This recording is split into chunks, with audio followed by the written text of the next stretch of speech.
Jæja, ég ætla að lesa aðeins úr þessu verkefni. Árangur yngri landsliða í körfuknattleik á Norðurlandamóti. Ágúst Sigurður Björgvinsson og Bryndís Guðmundsdóttir. Ég ætla að lesa áhugahvöt sem byrjar á blaðsíðu 14.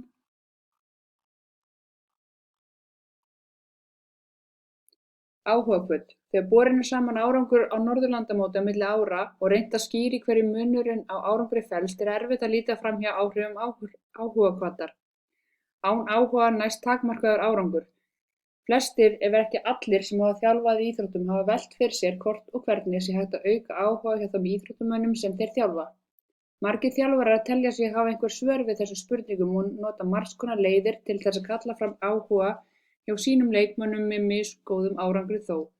Ljóst er að erfitt getur reynst að skapa nægilegan áhuga hjá íþróttamönnum til þess að gera það sem þjálfarinn í það minnsta telur að nauðsynlegt sé að gera til þess að ásættanlegur árangur náist.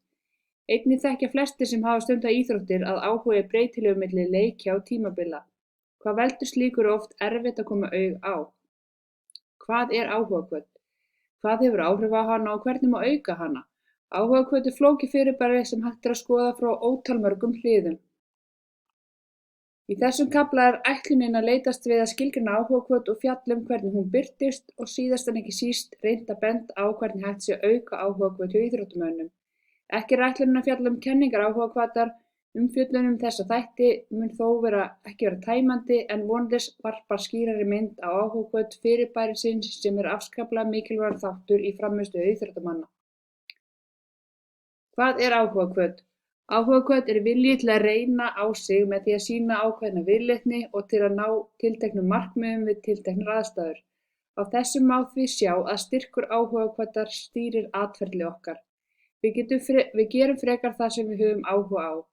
Áhugahvöt kemur hvað greinilegast fram í viðleitni okkar til þess að uppfylla grunnþarfir okkar. Manneskja gerir það sem til þarf til þess að borða, drekka og sofa.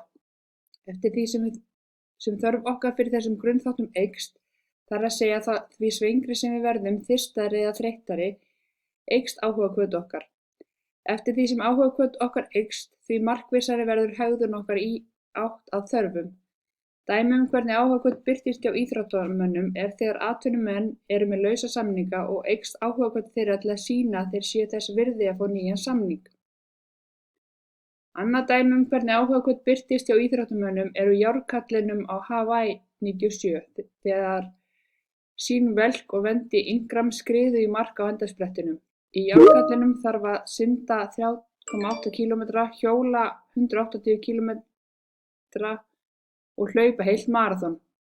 Á endasprettinum þegar rétt 100 metrar í mark eru þeir Ingram og Welch gjörsamlega örmagna og drifnir áfram af innri áhugahvöt og á endanum skríða þær yfir marklínuna þrátt fyrir að vera ekki ástandi til þess að hreyfa sig yfir höfuð og hefðu verið löng og hættar keppni ef áhugahvötin hefði ekki verið sterk og raun ber vitni. Í þessum tveim dæmum hefur áhugahvötin mikil áhrif á hegðun. Mikilvægt er að átta sig á því að áhugahvöt er mjög stóru bili sem þýðir að áhugahvöt getur verið mjög lítil, mjög mikil og allt þar á milli. Því er ekki hægt að flokka áhugahvöt með því að segja hún sé til staðar eða ekki. Áhugahvöt er hægt að skilgreina enn frekar í innri og ytri áhugahvöt. Innri áhugahvöt birtist í áhuga og ánægju við að framkvæma verkefni sjálft. Dæmi slíkt væri leikmaður sem æfir aukalega fyrir utan skipulagða liðsæfingu. Hann framkvæmir hegðunina einungis vegna þess að atferli hefur gildi í sjálfu sér. Ytri áhugahvöt birtist í áhuga á að framkvæma ákveðið atferli vegna þeirra afleiðinga sem atferli hefur í för með sér. Dæmi slíkt væri leikmaður sem fer að æfa aukalega til þess að þóknast til dæmis þjálfara sínum. Tengsl eru á milli innri og ytri áhugahvatar. Þekkt rannsókn var gerð árið 1969 þar sem tengslin voru könnuð. Edward Deci skoðaði þá hversu mikill tíma þátttakendur í rannsókn hans sem voru börn myndu verja í að leika sér í svokölluðum sómapúslum. Þáttakendurnir voru settir inn í herbergi þar sem margvísleg afþreying er í boði og var sómapúsli einn möguleiki til afþreyingar. Mældur var sá tími sem börnin léku sér við púslið. Hægt er því að segja að innri áhugahvöt hafi stjórnað þeirra hegðun því að ekki fengu þau verðlaun í styrkingu fyrir að nota sómapúslið. Á seinni stigum voru börnum veitt umbun fyrir þann tíma sem þau vörðu við að leika sér við púslið. Því lengri tíma sem þau vörðu, því meiri umbun. Þetta leiddi í ljós að sá tími sem þátttakendur vörðu við púslið minnkaði hjá þeim sem höfðu háa innri áhugahvöt til þess að púsla þegar reynt var að auka áhugahvötina. Vegna þessa er æskilegt að fara varlega í að auka áhugahvöt með umbun þegar innri áhugahvöt er mikil. Þessi vitneskja ytri og innri áhugahvöt virðast þjálfarar, stjórnarmenn og foreldrar almennt ekki hafa í íþróttahreyfingum á Íslandi og líklega víðar. Fjölmörg dæmi eru það að þessir aðilar reyna að auka ytri áhugahvöt íþróttamanna með bónusum, loforðum utanlandsferðir ef sigur vinnst og einhvers konar verðlaunum þegar innri áhugahvöt íþróttamanna er nægileg. Slíkt getur dregið úr innri áhugahvöt sem ekki getur talist gott. Hvað hefur áhrif á áhugahvöt? Fjölmargt hefur áhrif á áhugahvöt en vert er að nefna 3 mikilvæg atriði: trú á eigin hæfni, umbun eða refsingu og eignun.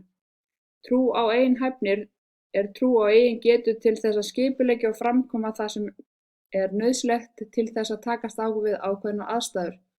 Augljós tengsl á milli áhugahvatar og trú á eigin hæfni. Eftir því sem trú okkar á við getum við framkvæmt ákveðna hluti er minni, er áhugahvötin að jafnaði minni. Hægt er að taka dæmi úr leik í körfuknattleik sem er í járnum til að skýra þessi tengsl. Ef að lið hefur tækifæri til að skora sigurkörfuna og einn leikmaður hefur litla sem enga trú að hann geti hitt boltanum í körfuna, þá er áhuginn til að taka síðasta skotið lítill.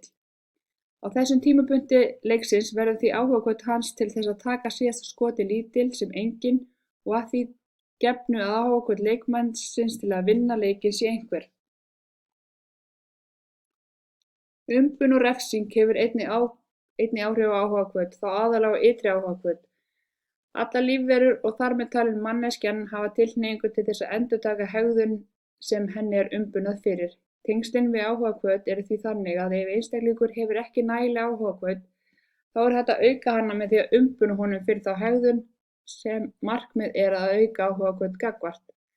Tökum sem dæmi leikmenn sem augljóslega þarf að auka styrk sinn. Viðkomandi hefur hins vegar litla áhugahvöt fyrir styrktaræfingum, það er að honum finnst leiðilegt að lyfta. Innri áhugahvöt er því ekki til staðar. Byrja þar að styrkja ytri áhugahvöt. Í þessu tilfelli væri því hægt að umbuna leikmanninum á einhvern hátt fyrir það að fara að lyfta, til dæmis með hrósi eða verðlaunum sem honum sjálfum þykir eftirsóknarverð. Eins og áður segir þá er manneskjan líklegri til þess að framkvæma hegðun sem hefur jákvæðar afleiðingar í för með sér. Líklegra er því að leikmaður þessi endurtaki lyftingaræfingu vegna þess að sú síðasta hafi jákvæðar afleiðingar. Refsingar geta líka haft áhrif á áhugahvöt líkt og umbun. Sambandið milli refsinga og áhugahvatar er þó flóknara heldur en milli umbunar og áhugahvatar. Ekki verður farið í alla hliðar sambands refsingar og áhugahvatar hér, enda væri það efni í sérstaka ritgerð áhrif refsinga á áhugahvöt. Þriðja atriði sem vert er að nefna er eignunarkenning. Eignunarkenning fjallar það hvernig við útskýrum orsakasambönd, hvernig útskýrum við af hverju okkur gengur vel eða illa við að gera tiltekna hluti. Eignunum er hægt að skipta í 3 þætti: innri þætti á móti ytri þáttum, stöðugum þáttum á móti óstöðugum þáttum og stjórnarlegum þáttum á móti óstjórnarlegum þáttum. Best er að útskýra þessa þætti með dæmum. Hægt er að útskýra sigur í körfuboltaleik á marga vegu. Dæmi skýringu á sigri væri að andstæðingurinn væri lélegur, dómarinn dæmdi með okkur og að liðið væri einstaklega heppið í leiknum. Hvernig íþróttamenn skýra frammistöðu sína út frá þessum þáttum hefur bein áhrif á áhugahvöt. Ef leikmaður útskýrir laka frammistöðu með því að hann sé klaufi, lélegur og óheppinn með eindæmum, mun það hafa neikvæð áhrif á hans áhugahvöt til þess að æfa sig frekar. Því hvernig á maður að breyta þeim óstjórnarlegum persónuleika þætti að maður sé lélegur? Að sama skapi má segja að áhugahvöt til þess að breyta leikstíl eða tækni aukist ekki ef skýring á slíkri frammistöðu er að dómarinn hafi staðið sig illa og dæmt á móti liðinu. Hvernig er hægt að auka áhugahvöt hjá íþróttamönnum? Það er eitt stærsta hlutverk þjálfara að skapa og auka íþróttamann sinn. Fjölmargir leiðir eru til þess að auka áhugahvöt og augljósasta leiðirnar samkvæmt umfjölluninni hér og ofan eru að auka trú íþróttamanna á eigin hæfni, umbuna þeim og vera vakandi fyrir því hvernig þeir skýra árangur sinn. Ein góð og öflug leið fyrir þjálfara til að auka trú íþróttamanna á eigin hæfni og til umbunar er að vanda endurgjöf. Það er að hafa hana þannig að hún ýti undir þessa þætti hjá íþróttamönnunum og þannig auka þeir áhugahvöt sína. Endurgjöf. Mannskepnunni þyrstir í að fá endurgjöf á hegðun sína, sérstaklega þegar mikill metnaður að baki við hegðuninni eins og hjá flestum afreksmönnum í íþróttum. Meðal annars eru teknar myndir og myndbönd svo hægt sé að fylgjast með hreyfingum og sjá hvað hægt að gera til að gefa betri endurgjöf. Endurgjöf hægt að skipta upp í sértæka endurgjöf og ósértæka endurgjöf. Dæmi ósértæka endurgjöf til að mynda ef þjálfari segir við leikmann sinn gott, frábært, glæsilegt. Þegar ósértæk endurgjöf gefin ekki sagt hvað sé gott eða slæmt heldur bara að einhver hegðun hafi verið góð eða slæm. Betra að nota sértæka endurgjöf en ósértæka því í henni fælst skilaboð hvaða hegðun það sem svona góð eða slæm. Dæmi sértæka endurgjöf getur verið þegar lýst hvað sé gott eða slæmt eins og góð sending, því lýst betur hvað sé gott eða slæmt eins og til dæmis þegar sagt góð sending. Ef að auki lýst betur hvað sé gott við sendinguna endurgjöfin orðin mun betri fyrir vikið, þar sem íþróttamaðurinn fær leiðbeiningar nákvæmlega hvaða hegðun það sem æskileg. Í íslenskri rannsókn sem gerð var á endurgjöf til ungra knattspyrnumanna kom í ljós að þeir fengu sértæka endurgjöf juku frammistöðu sína meira en þeir sem fengu eingöngu ósértæka endurgjöf. Önnur rannsókn var gerð á ungum knattleikstúlkum sýndi einnig fram á að leikmenn sem fengu sértæka endurgjöf tóku meiri framförum en leikmenn sem fengu enga eða ósértæka endurgjöf. Jákvæð hvatning hefur hvað mest áhrif þegar ný hreyfing að lærast. Jákvæð hvatning hefur minni áhrif á þann sem hefur náð fullkomnum tökum á einhver hreyfingu heldur en þegar hreyfing fyrst að lærast.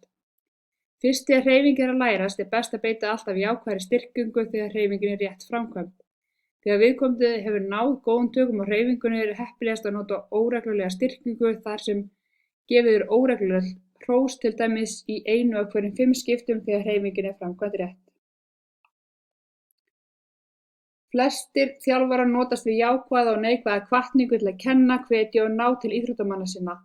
Það eru nokkrar aðferðir eins og áður sagði til að breyta hegðun. Í fyrsta lagi, ef þú gerir eitthvað gott beitt jákvæðri hvatningu og viðkomandi reynir að endurtaka hreyfinguna vegna hvatningarinnar sem hann fékk.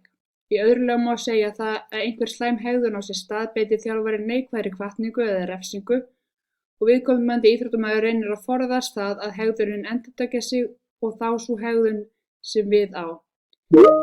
Phil Jackson sem hefur þjálfað lið sitt til 11 meistaratitla í NBA atvinnumannadeildinni í körfubolta í Bandaríkjunum sagði að hlutfall jákvæðra hvatningar á móti neikvæðri hvatningu væri 2 á móti 1. Íþróttasálfræðingar mæla eindregið með því að jákvæð hvatning sé notuð í hlutfallinu 5 á móti 1, enda hafa flestar rannsóknir í efninu bent til þess að árangursríkast sé að jákvæð hvatning sé notuð í 80–90% tilfella. Phil Jackson vill meina það sé erfitt að finna tilefni til 5 jákvæðra hvatninga á móti 1 neikvæðri en hann gerir sér þó grein fyrir því að leikmenn hans mun ekki hlusta jafn vel á ef hann eingöngu með neikvæðar hvatningar. Jackson telur að sérhver skilaboð verði áhrifameiri ef ýtt undir sjálfsmat leikmannsins fyrst. Mikilvægt fyrir þjálfara að skilja þá staðreynd að ekki allir geta orðið afreksíþróttamenn. Upplifun einstaklinga úr íþróttum, sérstaklega barna og unglinga, þarf að vera jákvæð. Mikilvægt að allir fái hvatningu við hæfi og ekki alltaf bara skammir. Þjálfarar þurfa að skapa jákvætt andrúmsloft í kringum sig á æfingu. Leikmenn sem eru hjá þjálfurum sem nota meira af jákvæðri styrkingu hafa jákvæðara viðhorf til leiksins og njóta þess betur að stunda íþróttina sína. Leikmenn í jákvæðu andrúmslofti þrífast betur með liðsfélögum og þjálfurum. Þjálfarar hafa fullt af tækifærum til þess að vera jákvæðir og hvetja leikmenn sína á jákvæðan hátt. Og þeir geta gert það á nokkru vegu, til dæmis með líkamstjáningu, nú eða klappa bakið og svo auðvitað líka hvatningu með orðum. Þrátt fyrir að þessi hlutföll séu æskilegar notast margir þjálfarar við refsingar og hótanir til þess að skapa meiri metnað og árangur hjá leikmönnum sínum. Það getur þó verið mjög varhugavert að notast við mikið af refsingum. Íþróttamönnum sem mikið refsar hræðast að gera mistök og eru þeir ekki drifnir áfram af ánægjunni við að gera vel, heldur eru þeir drifnir áfram af því að forðast refsinguna. Íþróttamenn sem hræðast Að gera mistök eru líklegri til að klikka undir pressu.